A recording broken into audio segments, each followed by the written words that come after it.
COVID-19, one of the most deadly viruses in the 21st century, killing more than 7 million people worldwide.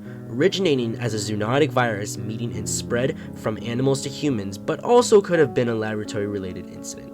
This affected billions of people's daily lives, for example, depression, social distancing, work life, and made many places almost empty. Cities changing overnight.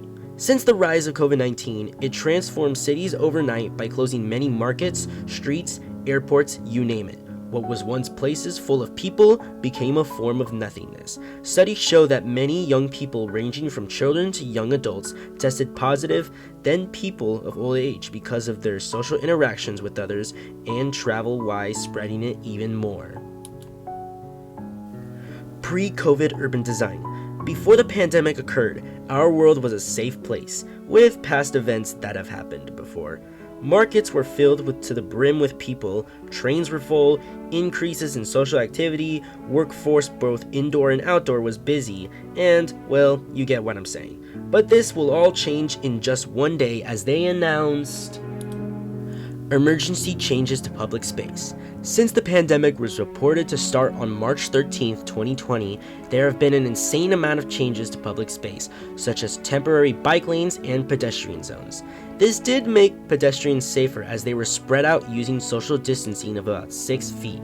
All of these emergency measures to COVID-19 even made it so that we needed masks, gloves, lots and lots of toilet paper, screens, and secondary masks.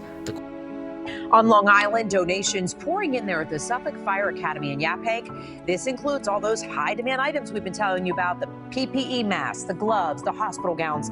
Of course, we know they're in short supply right now. In some cases, entire van loads are pooling in. The question now is, who was benefited? While many restaurants, markets, and streets were closed, they still kept their businesses running by the use of food delivery systems and serving customers outside.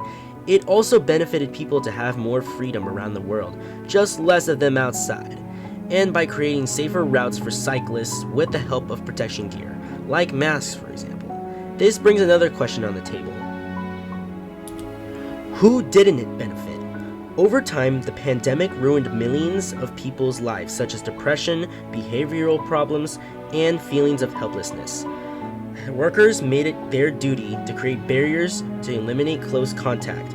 This had people question about our equity and accessibility because of how limited we were. Low-income communities, such as small stores, struggled to stay active and improve socially, which in some cases go out of business.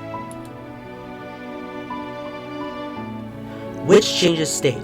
There have been many changes through the pandemic that has been fully returned to normal, for example, the use of masks, social distance markers, just in less places, and outdoor dining still be accessible. But this made local governments think about the rules and authorities on public safety and space as people were still getting treatments such as vaccines and swab tests. The question that is going to answer it all is, what comes next? The pandemic wasn't just a worldwide crisis, it became an improvement in our world. Public space remains to be the same as before COVID-19, making everywhere more lively and crowded, schools filled with students and are able to do more activities than ever. This also reduced much stress and guidance with mental health and education, which in the end turned out to be a revivement in most cases. The future ahead looks bright, but after looking back at everything, how long will this keep our world safe? And what will happen if something greater awakens? Thank you.